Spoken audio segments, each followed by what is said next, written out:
Pour les auditeurs de Tendance Ouest qui prennent en cours cette émission, nous parlons de ces pèlerinages vers Saint-Jacques-de-Compostelle, ces différents guides que vous proposez et l'importance d'avoir les pieds sur terre, mais aussi de temps en temps la tête dans les étoiles. Merci de nous dire en quelques mots qui vous êtes et votre parcours. Alors, j'ai eu la chance de découvrir les chemins de Compostelle en 1988 avec les scouts auxquels j'appartenais. Puis j'ai fait les JMJ de 1989 à Compostelle. Les Journées mondiales de la jeunesse. Voilà, les fameuses JMJ. Et puis après, c'est une idée qui m'a poursuivi. J'ai dit à mon père, j'aimerais aller à Compostelle. Et puis, je suis parti à 22 ans, seul depuis Paris. Je me souviens que ma maman était un petit peu en larmes au pied de la tour Saint-Jacques. Elle se demandait si elle allait revoir son fils. Vous savez, les mamans, elles ont un grand cœur et la femme montre ses émotions. L'homme les cache, la femme les montre. Et puis, j'ai passé une grande partie de mon temps après à serpenter, à cheminer sur les chemins. Et puis, j'ai aimé, tout simplement. Donc, je me suis dit, pourquoi ne pas faire ce que j'aime ? Voilà, c'est facile la vie. Faut faire ce qu'on aime. Donc continuons de tourner les pages de cette émission, du moins les pages verbales que vous écrivez avec votre voix, donc François Lepère. Que faut-il prévoir dans son sac à dos, puisqu'il paraît que sur les pas de Saint-Jacques-de-Compostelle, plus on avance, plus on se déleste de l'accessoire, et qu'il y a au moins un itinéraire que l'on demande aux personnes que l'on peut croiser. Où est la poste pour remettre éventuellement dans un colis des choses dont on n'a pas besoin ? Alors, je fais une petite traduction pour vos auditeurs, c'est Donde está Correos en espagnol. Il est vrai que partir avec plus de 10 kilos pour un homme et 9 kilos pour une femme, c'est trop. Alors, il faut faire des choix, il faut tout peser. Il faut savoir que le sac de couchage est absolument indispensable. Je peux faire une liste rapide, c'est du linge de corps, des chaussures de marche, des chaussures d'allègement, donc de type sandales, un grand pull chaud, une cape du pèlerin ou un poncho, un morceau de savon, une serviette, un appareil photo, un foulard, de la crème solaire, un chapeau, des boules caisses, et puis un short de rechange, voilà. Et tout ça, ça doit faire moins de 9 kilos. Voilà, il est très important de partir léger. Pas de nourriture dans ce que vous avez dit à l'instant ? Alors, ça dépend d'où on part, mais vraiment, les chemins de Saint-Jacques en France, c'est pas du tout le désert. On trouve de partout des petits commerces. Et quand il n'y a pas de commerce, les gens qui proposent une solution d'hébergement proposent souvent une table d'hôte ou alors il y a toujours un lieu pour faire un petit peu de cuisine. Sachant que le menu du pèlerin, c'est très souvent pâtes, riz, pommes de terre, féculents le soir.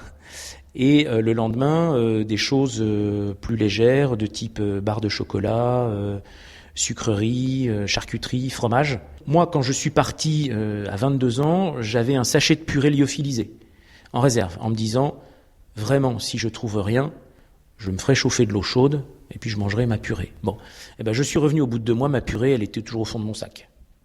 On n'est pas parlé d'eau, mais vous en parlez quand même à l'instant pour votre purée. L'eau, justement, cette gourde indispensable. Oui, bien sûr. Un marcheur qui fait 25 km par jour, sans s'en rendre compte, il va transpirer 2 litres d'eau. Donc il faut boire en conséquence. Et puis il y a un phénomène que connaissent pas mal de marcheurs, c'est la tendinite. La tendinite, souvent les premiers signes, c'est un manque d'hydratation, voilà. Et la première des douleurs, je le dis pour vos auditeurs, la première des tendinites, c'est celle qui est devant, au-dessus de la cheville, en bas du tibia. Et là, quand ça tire un petit peu, il faut pas continuer, il faut s'arrêter. Donc l'eau absolument indispensable. Et je donne un tuyau à vos auditeurs, ne prenez pas de gourde métallique. Certes, ça permet de garder l'eau beaucoup plus fraîche, mais prenez tout simplement une bouteille en plastique. Une bouteille en plastique vide, elle pèse 45 grammes. Voilà, c'est toujours du poids de gagner. Le problème d'une bouteille en plastique, c'est qu'au bout de 2 heures en plein soleil, l'eau est tiède. On peut boire et vivre avec de l'eau tiède. Nous parlons autrement mieux d'une chose que nous avons effectuée, que nous avons réalisée. C'est ce que vous avez fait vous-même, François Lepère, puisque vous parlez en connaissance de cause, puisque vous avez fait, je crois, 11 fois cet itinéraire vers Saint-Jacques-de-Compostelle. Êtes-vous toujours parti du même endroit ? Et puis parlez-nous justement de ce qui peut se passer dans un itinéraire. Alors, je suis allé 11 fois à Saint-Jacques, mais j'ai eu la chance de faire 17 chemins différents. J'ai eu la chance de faire les 4 départs en France vers Compostelle, donc les 4 villes que j'ai citées tout à l'heure. Le choix qui doit déterminer le choix du départ, c'est l'envie de voir du monde, beaucoup, un petit peu ou pas du tout. La voie du Puy, c'est l'autoroute. C'est 20 pèlerins par jour et par tronçon. La voie d'Arles, c'est 2 à 4 par jour et par tronçon. La voie de Paris ou de Tours, c'est 1. Si vous êtes un bavard, si vous adorez les contacts, sachez qu'il y a des chemins où il faudra parler tout seul. Et il y en a d'autres où vous trouverez des amis, des pèlerins, des marcheurs. Guide des chemins de Saint-Jacques-de-Compostelle, donc avec vous, la voie du Puy, la voie d'Arles, vous en avez parlé, la voie de Vézelay, la voie de Piémont-Pyrénéen, la voie de Tours aussi, vous en avez parlé, et puis aussi sa variante entre Paris et Tours par Chartres également.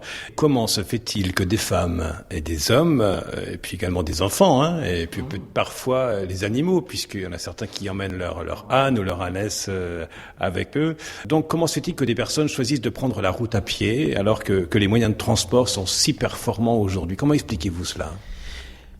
Les chemins de Compostelle, c'est aussi une grande aventure culturelle. L'Espagne, par exemple, le Camino Frances ou la Via de la Plata, qui part de la ville de Séville en Andalousie.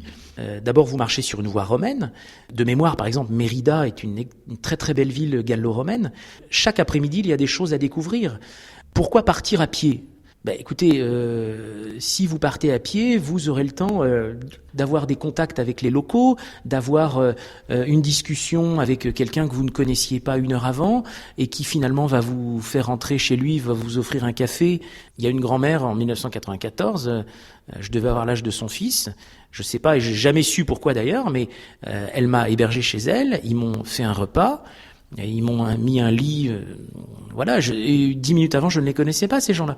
Donc, le voyage à pied, c'est le voyage authentique.